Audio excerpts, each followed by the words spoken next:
A lot of black people were not taught to love and care for their hair.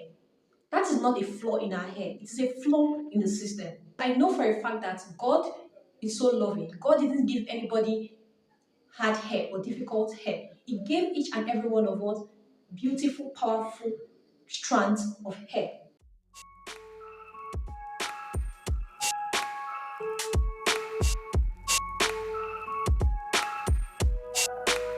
Hey loves, welcome and welcome back to my channel. It's your first time here. Hi, my name is Abigail. So I came across a tweet on Twitter a few weeks ago, and that tweet is quite disturbing. A lady tweeted something. I'm going to put the tweet on the screen so you can see and read what the tweet was about. So a lady said that if we are equal before God, why do Caucasian women have silky hair?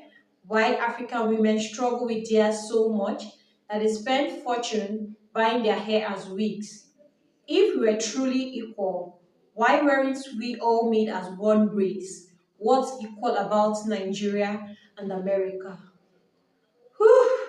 This is a very serious tweet, and today I want to unpack this tweet not just emotionally but historically, spiritually, and culturally because this is bigger than hair. So, first, let's address the spiritual question. Are we really all equal before God?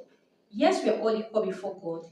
I believe and I know that we are all equal before God, but equality doesn't mean uniformity. It doesn't mean that we need to have the same features. It doesn't mean that we need to have the same hair texture or the same skin tone.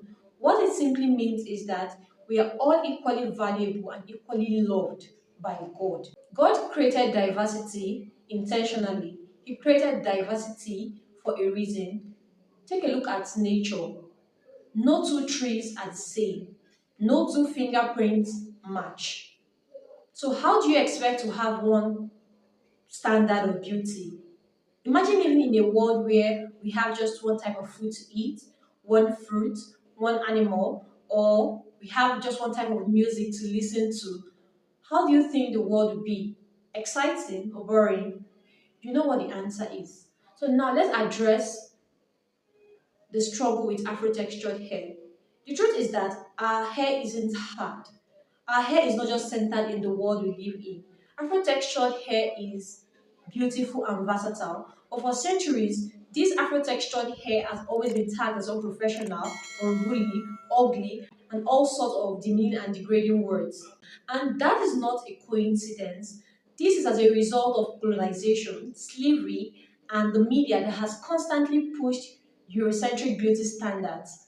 When we as black women wear wigs, especially straight wigs, sometimes we do this out of convenience, but for some people, they do this out of acceptance. They want to fit in, they want to blend in.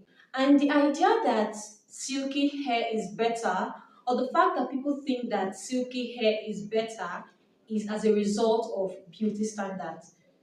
Silky hair being seen as easier to manage or easier to maintain is due to the fact that the system around us were built to manage silky hair, while type 4 hair or Afro textured hair is now being seen or tagged as difficult.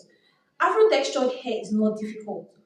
If silky hair is being seen as easier to maintain and easier to manage because of the system around it, is because it has been included or as it has been selected as a beauty standard.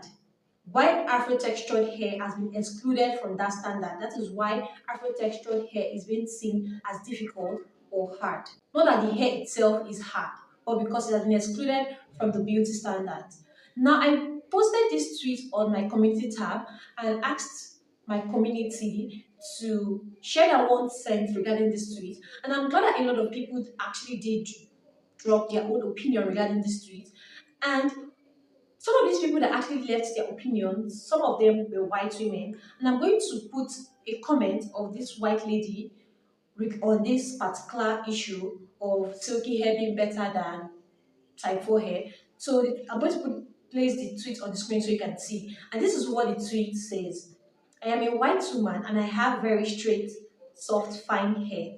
Don't have to use conditioner, but it's also lifeless, shapeless, can't stay in a curled style or updo without absorbed amounts of product.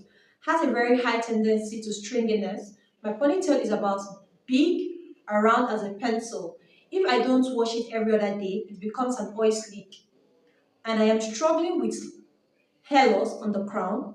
That's almost impossible to disguise. I just keep it in a pixie cut these days. I am envious of the beauty and the versatility of textured hair. Now, what I want you to focus on is the challenges that she says she's experiencing with her own hair. Mind you, she has straight, silky hair, not Afro textured hair. From this comment, that is enough to let you know that every texture of hair, every hair type has their pros and cons. And she said she loved the versatility of Afro textured hair. She appreciated type 4 hair, the hair that you all see as being difficult or hard to maintain. She appreciated it. And the thing is that a lot of black people were not taught to love and care for their hair.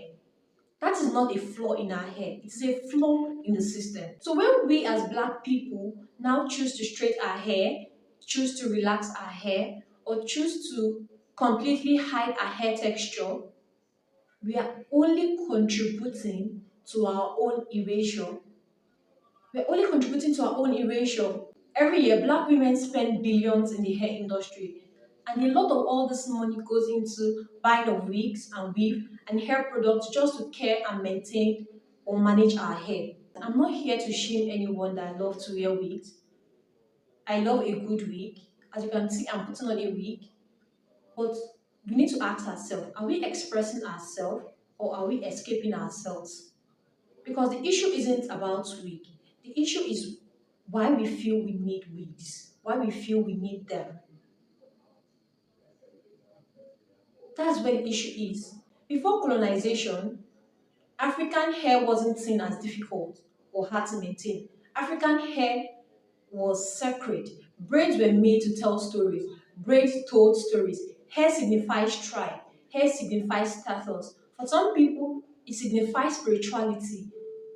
But after colonization, everything changed. Black hair was now being treated as a problem.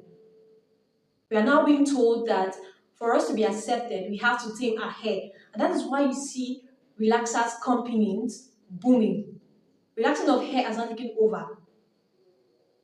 Wigs has now become a tool for blending in. But at what cost exactly? At what cost? It is true that the society has stated the type of hair that is considered to be beautiful because on TV, magazines, and social media, we see this sleek, straight hair being pushed. The images, we see them on a daily basis. But if we as black people, if we're not careful, we start to internalize it. We start to believe that it is we, the black people, that need to change. And that is where there's going to be a very big problem. When we start to feel like, oh, this our own hair is not beautiful, we need to change to fit into that Eurocentric beauty standards. That is what will be the problem. And these Eurocentric beauty standards, they didn't just become dominant, they were enforced. They were actually enforced because it just didn't spread like that and that everybody started to accept it. No, they were actually enforced. The tweet also asked, what's equal about Nigeria and America? That is a very deep question. And the truth is that the world isn't fair.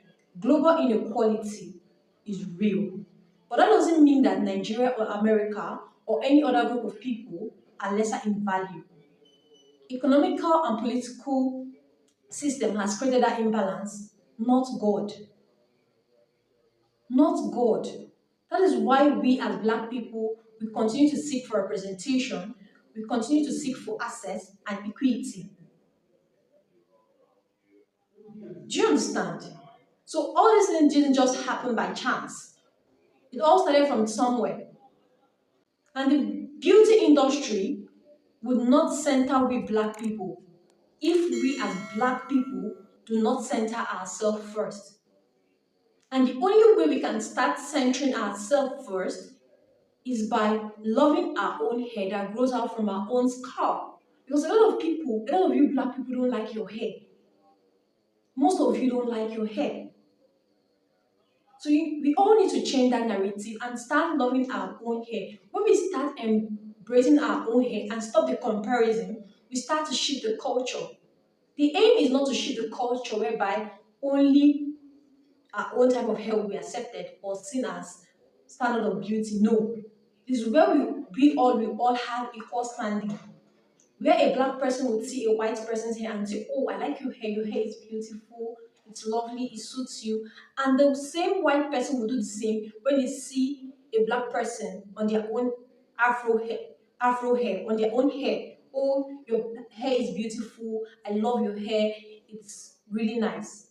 That is the type of culture we want. Equality.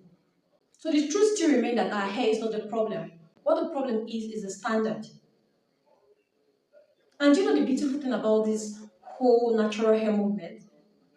Do you know the beautiful thing? The beautiful thing is that we are slowly reclaiming our crowns. We now see black girls walking into boardrooms with their afro hair. We now see girls wearing their fro on TVs, going to events, going to special occasions, special places with their hair, rocking their afro textured hair. That's the beautiful thing about this whole natural hair movement. So back to the original question. If you're all truly equal before God, why the struggle? Maybe the struggle isn't a proof of inequality but of a broken system. Maybe. Because I know for a fact that God is so loving. God didn't give anybody hard hair or difficult hair. He gave each and every one of us beautiful, powerful strands of hair. And I promise you all that slowly the world will catch up to that truth. It's just a matter of time. But I believe that someday everybody will catch up to that truth. So let me know your thought about this topic. Do you think that God is partial for giving each and every one of us different texture of hair or different hair type? Do you think he's partial? Do you think he's unfair? Let me know your thought about this in the comment section. And if you got this far and you haven't given this video a very big thumbs up, please can you give this video a very big thumbs up, leave your comments as usual, and share this video as well. And if you got this far, you haven't subscribed to this channel, I don't know what you're waiting for. Kindly hit the subscribe button and turn the notification bell so you can be notified anytime I get to publish a new video on my channel. And this note, see you in the next video. Bye.